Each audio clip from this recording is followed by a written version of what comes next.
मेरे YouTube channel पर स्वागत है। उम्मीद करता हूँ कि आप सभी को लेक्चर समझ में आ रहे होंगे और धारा जो गति मनावेश और चुंबकत्व है, ये चैप्टर बहुत ही अच्छा आप लोग को लग रहा होगा। बस पढ़ नहीं रहे हो अलग बात है, ठीक है। पढ़ाने के बाद भी आप लोग मेहनत नहीं करोगे, पढ़ोगे नहीं तो ना होमवर्क करके नहीं आओगे तो बहाना बताओगे, क्या कर सकते हैं, क्यों साइंटिस्ट। ठीक है, चलिए आज जो है हम एक नए टॉपिक की ओर चल रहे हैं जिसका नाम है धारा मापी। क्या नाम है? धारा मापी, ठीक है।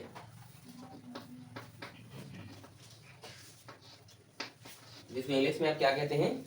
गैल्वेनी। जैसे जो एसी करंट, जब भी मैं इस चैप्टर में धारा की बात करता हूँ तो आपको समझ में आना चाहिए मैं किसकी बात कर रहा हूँ। देखिए, जो एसी करंट होता है उसको हम किससे मेजर कर सकते हैं? टेस्टर से। लेकिन हम बैटरी को या इन सब चीज़ों को टेस्टर से कर सकते हैं क्या?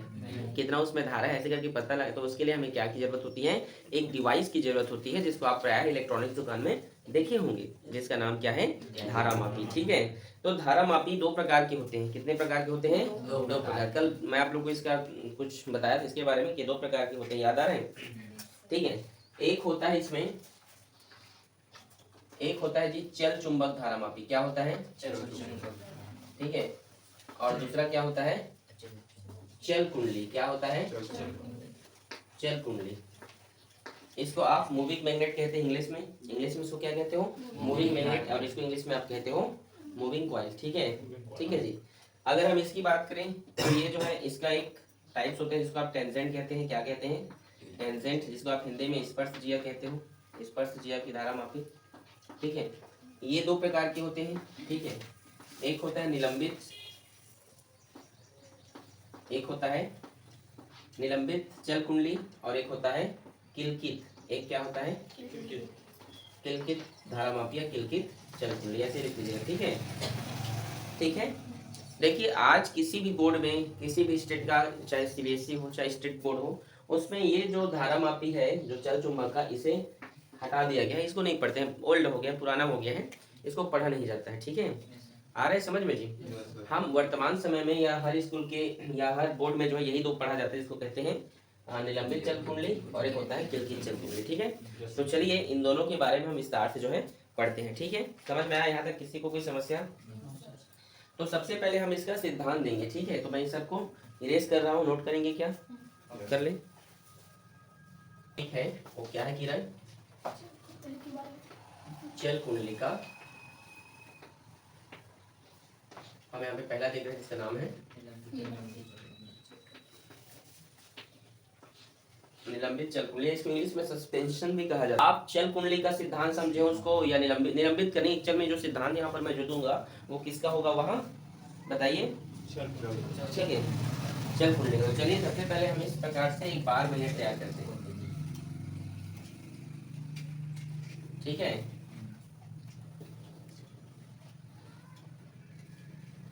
ठीक, यहाँ तक कोई समस्या किसी को? और यहाँ पर हम एक क्या रख देते हैं? कॉइल या कुंडली, जिसको आप लोग बोलते हैं, ठीक है। ठीक है जी। और इसको हम क्या कर देते हैं? एक फास्फर ब्रांच से, फास्फर ब्रांच एक मिश्र धातु होता है, ठीक है, उससे हम उस कुंडली को क्या कर दे रहे हैं? उस कुंडली को हम यहाँ पे लटका दे रहे हैं, ठीक है। किससे? फास्फर ब्रांच से, ठीक है। ये इससे मैंने क्या किया? इसको लटका। यहाँ पर क्या लगा हुआ है? मिरर लगा हुआ है, आईना लगा हुआ है, ठीक है, जिससे नीडल को देखा जाता है, ठीक है। ठीक है। और यहाँ पर जो है मेजर करने के लिए एक मीटर लगा हुआ है, ठीक है। ये मीटर है ये, ठीक है, इसे मेजर किया जा रहा है। ये मिरर है ये, ठीक है। और ये जिससे लटकाया गया है क्या है? ये फास्फर ब्रांच, ठीक है। ये पेपर में पूछा जाता है, ठीक है, कि बताइए निलंबित कुंडली को, निलंबित चल कुंडली को फास्फर ब्रांच से क्यों लटकाया जाता है, ठीक है। तो क्यों लटकाया जाता है जानते हो? बताइए, किसको पता है? इसलिए लटकाया जाता है, ठीक है, इसलिए लटकाया जाता है क्योंकि अभी चलो समझाऊंगा ना तब पता चल जाएगा, ठीक है। पहले इसको एक्सप्लेन करने दीजिए, ठीक है। तो जब यहाँ से हम क्या करते हैं? धारा प्रवाहित करते हैं। क्या प्रवाहित करते हैं? धारा जब इसे हम प्रवाहित करते हैं तो इसमें क्या होने लगता है? ये घूमने लगता है। क्या करने लगता है इसमें जी? घूमने लगता है, ठीक है। ध्यान समझेंगे। देखो, वो जो क्या है, धारा का पता लगाया जाता है, उसके द्वारा आप जान गए, उस मिरर से जो है मेजर किया जाता है, इसको देखा जाता है निडिल को, और वहां पे जो है फॉस्फेट ब्रांच जिसमें कुंडली क्या हुई है, लटकी हुई है। ठीक है, तो जब इसमें धारा प्रवाहित करते हैं तो बल युग्म के कारण वो क्या होने लगता है, वहां घूमने लगता है, घूर्णी गति करने लगता है। क्या करने लगता है, घूर्णी गति करने लगता है। ठीक है जी, तो और कुछ नहीं है, ये चारों साइड क्या होने लगता है, यहाँ मूविंग करने लगता है, यहाँ घूमने लगता है। ठीक है, ठीक है। इसमें स्थायी नाल चुंबक है, आप देख रहे हैं, जिसके दो खंड हैं, नॉर्थ और साउथ। ठीक है, मुलायम लोहे के बने और अवतल बेलनाकार कटे होते हैं, आप देख सकते हैं। इनके बीच में एक कुंडली है, जिसको फास्फर ब्रांच की एक पत्ती से हम क्या किए हैं, लटकाए हैं। कुंडली के दूसरे सिरे का संबंध स्प्रिंग से होता है। कुंडली तांबे के पृथक तार को एल्यूमिनियम के फ्रेम पर लपेट कर बनाई जाती है। देखो यहाँ तक आपको समझ है, जो मैंने आपको क्या क्या बताया। ठीक है, कि ये जो है फास्फर ब्रांच से इसको लटकाया, क्यों लटकाया गया फास्फर ब्रांच से, तो फास्फर ब्रांच से इसको लटकाने का मतलब जैसे इसमें धारा प्रवाहित करे और फिर धारा देना बंद करे, मतलब इसमें एक ऐसा मिश्र धातु जिसमें ऐठन अच्छे से होता है, ऐठन ऐठते नहीं ऐसे जी, तो उस प्रकार से इसमें ऐठन होता है। क्या होता है, ऐठन। और जब इसमें धारा प्रवाहित करना बंद कर देते हैं तो आपने पुनः अपनी अवस्था में वापस आ जाता है। जैसे आपने सेविंग देखे हो, आपके पापा लोग करते होंगे, एक सेविंग ले लेते हैं जिलेट गार्ड वाला जो भी। ठीक है, तो जब सेविंग करते हैं और या उसको ऐसे पकड़ के मोड़ते हैं पत्ती को उसके, और जब छोड़ते हैं पुनः अपनी जगह पर चल देता है वो। नहीं देखे हो, लड़के लोग सोच रहे हैं क्या बोल रहे हैं कि नहीं जो सेविंग वाला जो ब्लेड वाला रहता है ना, उसको तो आप ऐसे मोड़ना, ठीक है, और वापस छोड़ोगे तो पुनः जैसे रहता है वैसे ही हो जाता है। ठीक है, तो जब इसमें धारा प्रवाहित करते हैं तो ये घूमता रहता है, तो ये क्या होता है, इसमें जो ऐठन होता है वापस क्या होता है, अपने पुनः स्थिति पर वापस चला जाता है। ठीक है, समझे कि नहीं, इसीलिए उसको फास्फर ब्रांच करते हैं। क्यों रखते हैं, क्योंकि वो अच्छे से ऐठन होता है, उसमें घूमने में सहायता होता है, ऐठन होता है उसमें। समझे आप लोग, जब वो घूमते रहता है ना, जब धारा प्रवाहित करने से क्या होगा, घूमेगा तो फास्फर ब्रांच लगने से क्या होगा, उसमें भी ऐठन उत्पन्न होगा, जिससे उसको घुमाने में सहायता मिलेगी, और जब धारा देना बंद हो जाएगा तो पुनः अपनी स्थिति में वापस आ जाएगा। ठीक है, किसी को समस्या यहाँ तक, ठीक। तो इसका जो सिद्धांत है यहाँ पर मैं लिख रहा हूँ, आई प्रपोर्शनल टू थीटा, जहां पर आई का मतलब धारा है और थीटा का मतलब क्या है, बोलिए, उसकी ऐठन। थीटा का मतलब क्या है, उसकी ऐठन या घूर्णन कोण आप बोल सकते हैं। ठीक है, आगे बढ़े। हम जानते हैं यहाँ पर अवतल क्यों रखा गया है, क्योंकि आप जानते हैं चुंबकीय क्षेत्र क्या होता है, त्रिज्यीय होता है। त्रिज्यीय मतलब इस प्रकार से उसको घूमने में क्या होता है, सहायता होता है, त्रिज्यीय होता है, जिसके कारण वह क्या होता है, लंबवत होता है। ठीक, इसीलिए अगर हम यदि हम मान लो इसको अवतल ना काटें या अवतल ना लें तो क्या होगा, तो क्या होगा, हमको बार बार थीटा का मान लो गोल कर दिया जाए, वही तो एक हो सकता है ना संभावना, तो ऐसा कर दिया जाए तो देखो हम यदि वैसा कर देंगे तो हमें बार बार उस थीटा का, इस थीटा का बार बार ऐठन का हमको मान निकालना पड़ेगा। ठीक है, बार बार मेजरमेंट करना पड़ेगा। ठीक है, तो इसीलिए अवतल काटने का, अवतल लेने का होता है कि थीटा का मान, उसमें पहला चीज तो त्रिज्यीय होता है। क्या होता है, अवतल। चुंबकीय क्षेत्र कैसा होता है, तो आप याद रखना, चुंबकीय क्षेत्र हमेशा कैसा होता है, त्रिज्यीय होता है। ठीक है,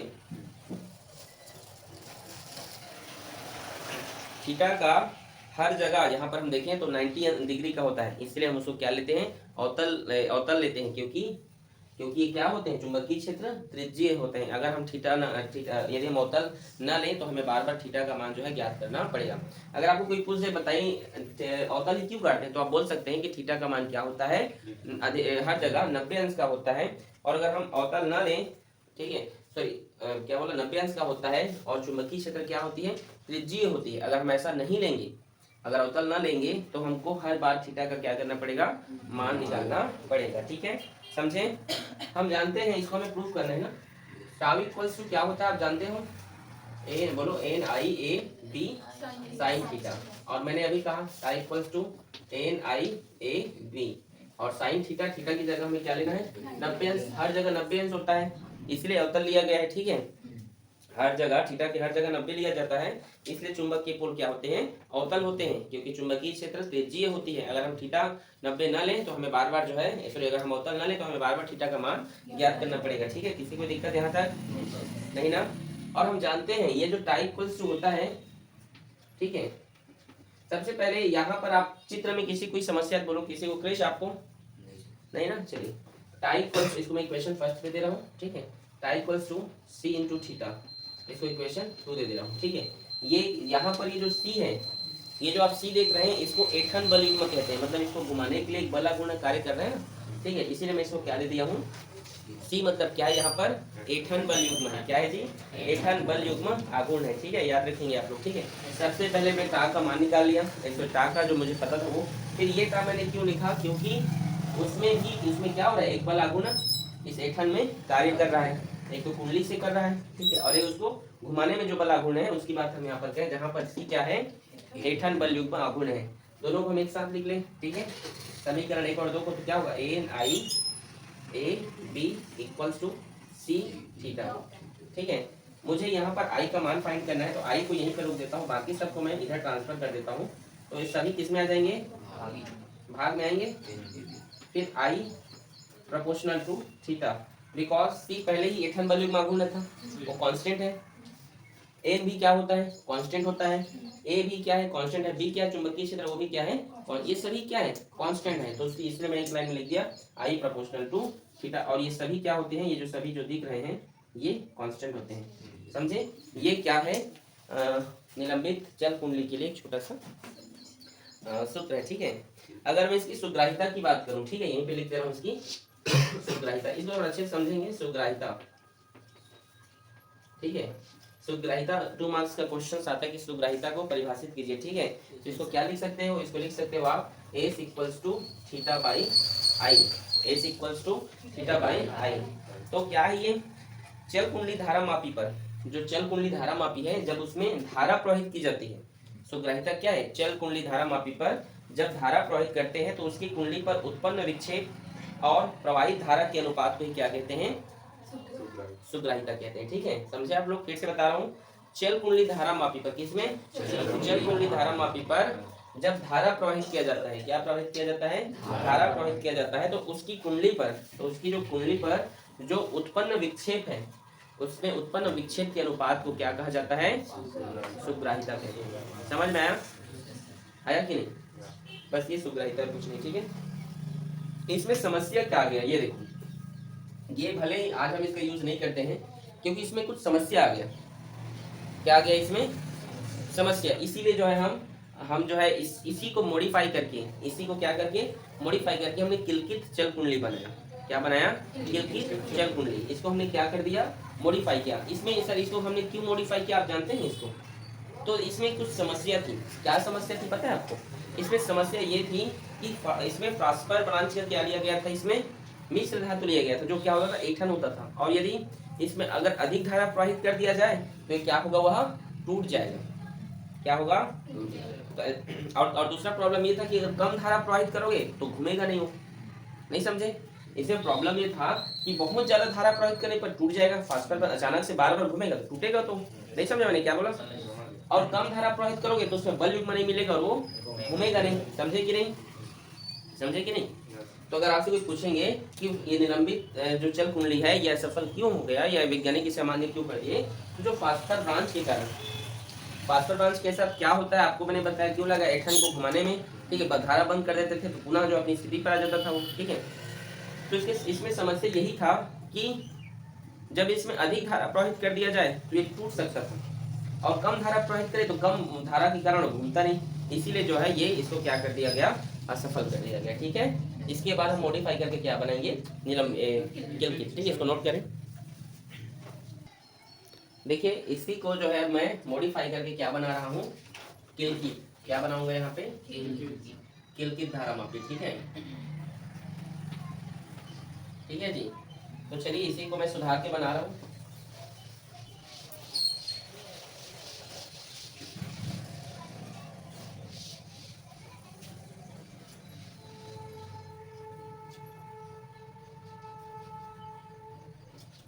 चलिए देखिए, यहां पर हमने क्या लिया, इस तरीके से किल के जैसे देख लीजिए, किलकित मतलब नुकीले, किल के जैसे। ठीक है ना, धातुओं को इस तरीके से क्या कर दिया हमने, ये नुकीला ये भाग ना, क्या है, ये सभी नुकीला है। ठीक है, इस तरीके से इसको सेटअप कर दिए, और यहाँ पर हमने लगा दिया है हेयर स्प्रिंग। अब हेयर स्प्रिंग मतलब बाल के समान पतला स्प्रिंग। ठीक है, ये नहीं कि बाल को स्प्रिंग में लपेटे। ठीक है, समझ गए। यहाँ पे क्या रखे हैं हम, हेयर स्प्रिंग। ठीक है, इसको हमने S1 माना, ठीक है, और यहाँ पर भी लगाए हैं, इसको हमने क्या माना, H2, ठीक है। ये भी हेयर स्प्रिंग है, ठीक है, स्प्रिंग है, ठीक है। और इसको हमने क्या किया है, इस तरीके से एक शेप में, एक थैलो में जो है इसको हमने लगाया है, ठीक है। आ रहा है समझ में? ये इसको कहा जाता है, इसको कहा जाता है कैविटी।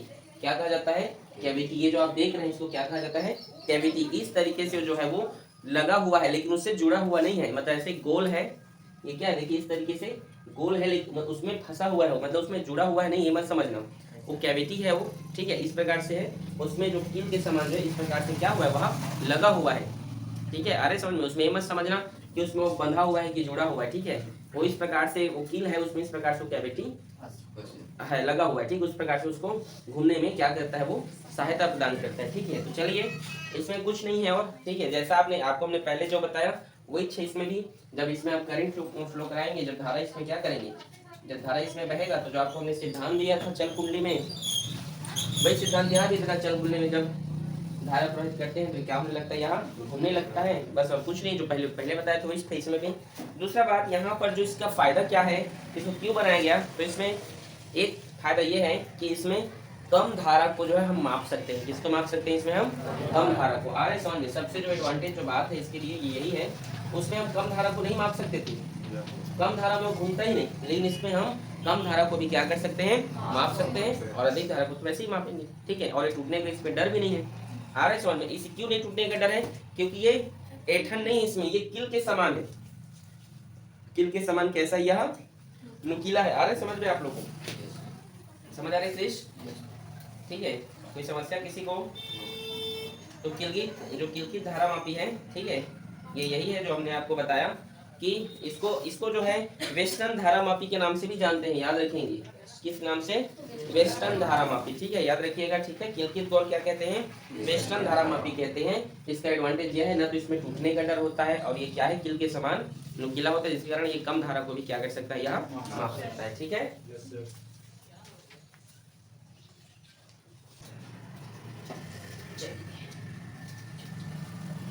आगे हम यहाँ पर अब देखते हैं संटिंग, जिसको हम कहते हैं संट का नियम, संट, जिसे हम क्या कहते हैं, संट, ठीक है। संट क्या होता है, बड़े ध्यान से समझेंगे आप लोग।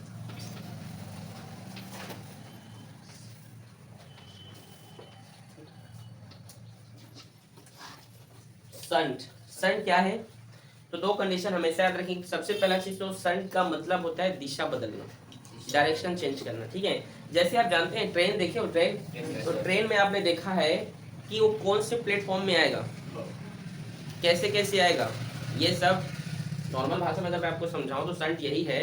नॉर्मल भाषा में मैं आपको समझाऊं, ध्यान समझना कि जैसे जो ट्रेन होता है, कई बार देखना जो ट्रेन जो मास्टर होते हैं, जो मास्टर नहीं होते हैं जी, स्टेशन मास्टर जिसको आप लोग बोलते हो, तो क्या करते हैं, वो ट्रेन किस प्लेटफॉर्म में आएगा, एक में आएगा कि दो में आएगा कि तीन में, तो उसके दिशा को लोग क्या करते हैं, चेंज करते हैं या बताते हैं, ठीक है। वही लोग तो चेंज करते हैं ना दिशा को, डायरेक्शन को।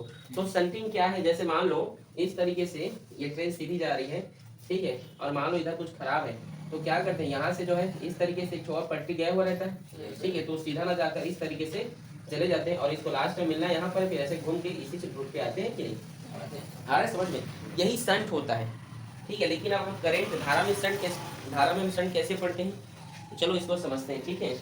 समझ लिया आप ट्रेन के माध्यम से, सिंपल समझे कि नहीं। तो ये निम्न, तो इसके लिए दो कंडीशन होने जरूरी है। पहला चीज, ये निम्न प्रतिरोध का तार होना चाहिए। कैसा तार होना चाहिए,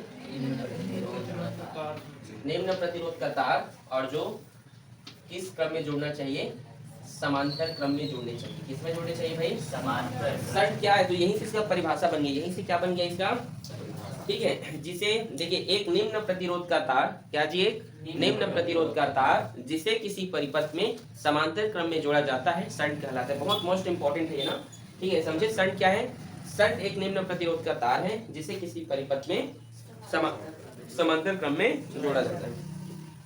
समांतर क्रम में ही जोड़ा जाता है, अगर श्रेणी क्रम में जोड़ दे तो क्या होगा, तो ये सामान्य तार हो जाएगा, ठीक है।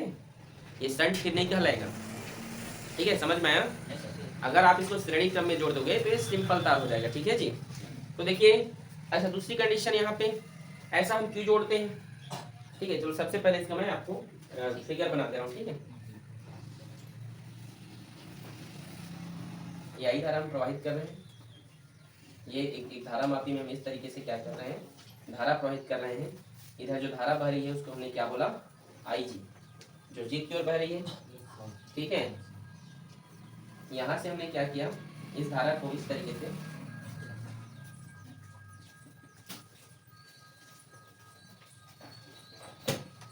इस तरीके से धारा मापी को हमने यहाँ से मोड़ दिया और इसका नाम हमने दिया है एस। एस मतलब सन, ठीक है।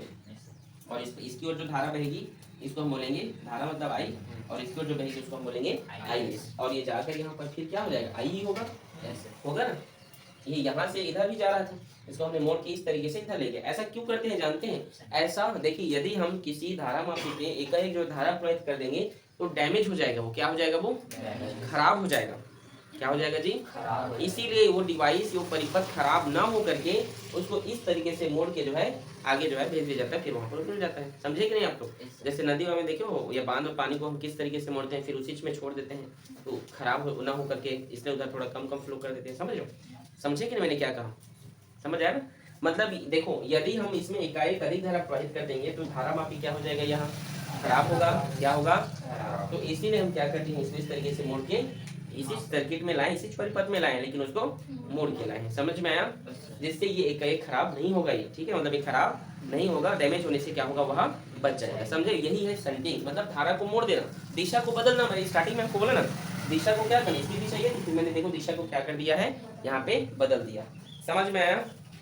ऐसा आपको पूछेंगे हम क्यों करते हैं, तो बचाने के लिए। किसको बचाने के लिए भाई? ठीक है, किसी भी परिपथ को, ये चालक को, ठीक है, ठीक है, समझे? किसी कोई समस्या यहाँ तक? यहाँ पे धारा मापी की ओर जो बहने वाली धारा है वो आई जी है, आप देख रहे हैं, पहले भी बताया हूँ। और एस की ओर बहने वाली धारा क्या है, आई एस। आई जी के लिए प्रतिरोध क्या होगा, जी, और आई एस के लिए प्रतिरोध क्या होगा, समझ में आया? ये सब लिखना रहता है, ठीक है। तो देखिए यहाँ पर हम कुल धारा देखते हैं, कुल धारा, यदि हम कुल धारा की बात करें तो कुल धारा आई होगा, आई है कुल धारा। और धारा क्या क्या है यहाँ पर, I G plus I S, equation number first. ये क्या है, ये कुल धारा है। ये क्या है, ये कुल धारा। समझ में आ रहा है पीछे तक? ऐसा कोई है जिसको समझ में ना आए? ठीक है, तो आगे देखें।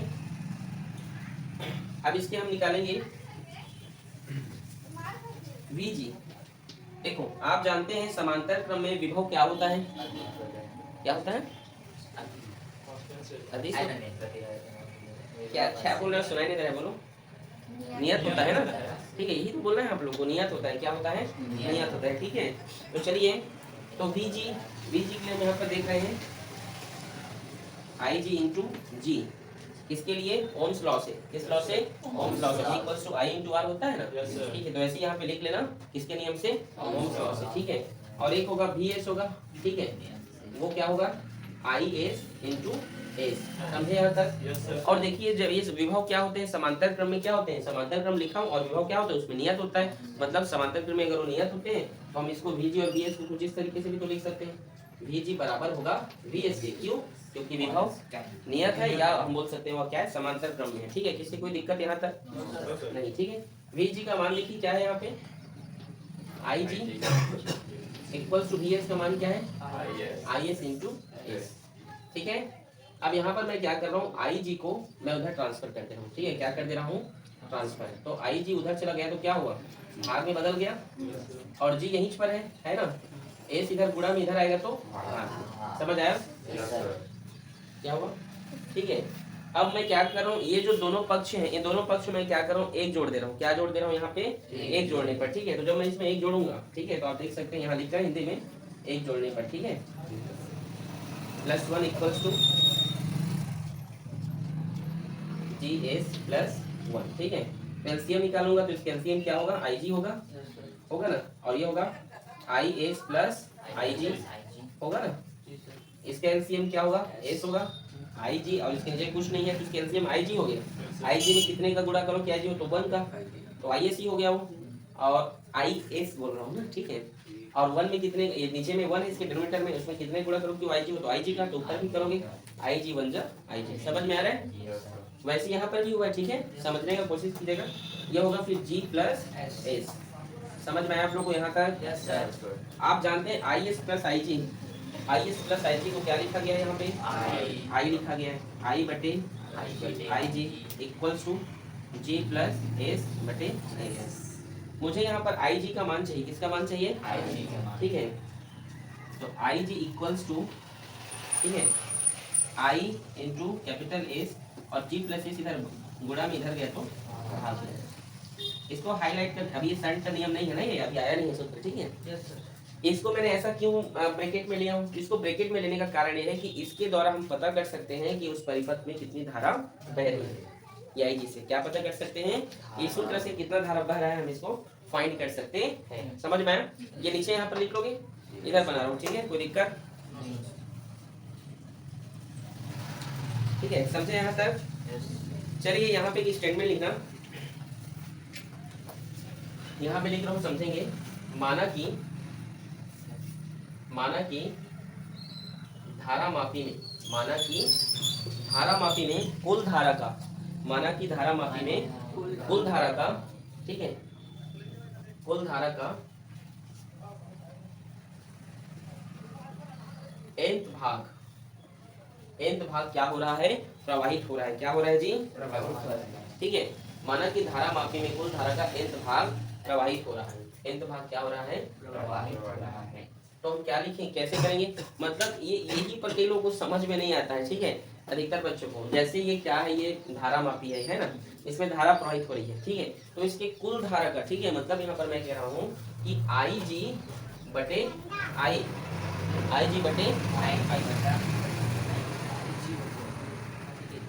आई जी बटे आई, मतलब आई क्या है? कुल धारा है, ठीक है, और गैल्वेनोमीटर की ओर जो है आई जी धारा क्या हो रही है? प्रवाहित हो रही है। आप देख रहे हैं, तो कुल धारा का यहाँ बोल रहे हैं कि nth भाग, मतलब ये किसके बराबर है? n के बराबर। तो इसको हम क्या लिख सकते हैं? 1/n लिख सकते हैं। समझ में आप लोग को? और हाँ, देखो, माना कि धारा मापी में ऐसे लिख सकते हैं, माना कि कुल धारा का धारा मापी की ओर nth भाग प्रवाहित, जो लिखा हूँ इस लिखना, ठीक है, आ रहा है समझ में?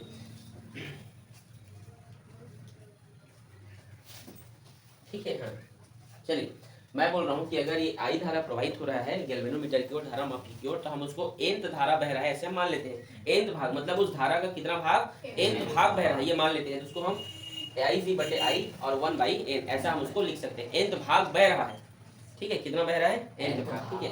और आई जी बटे आई का मान यहाँ पे दिया है, आप देख सकते हैं। अगर मैं इसको उल्टा कर दूं, आई जी ऊपर और आई नीचे कर दूं, तो एस ऊपर जी प्लस एस नीचे होगा। समझे कि नहीं? देखो, मुझे आई जी बटे आई का मान चाहिए, और आई जी बटे आई का मान मैं कैसे निकाल सकता हूँ? इसको ऊपर इसको नीचे कर दो तो निकल जाएगा कि नहीं, बोलो?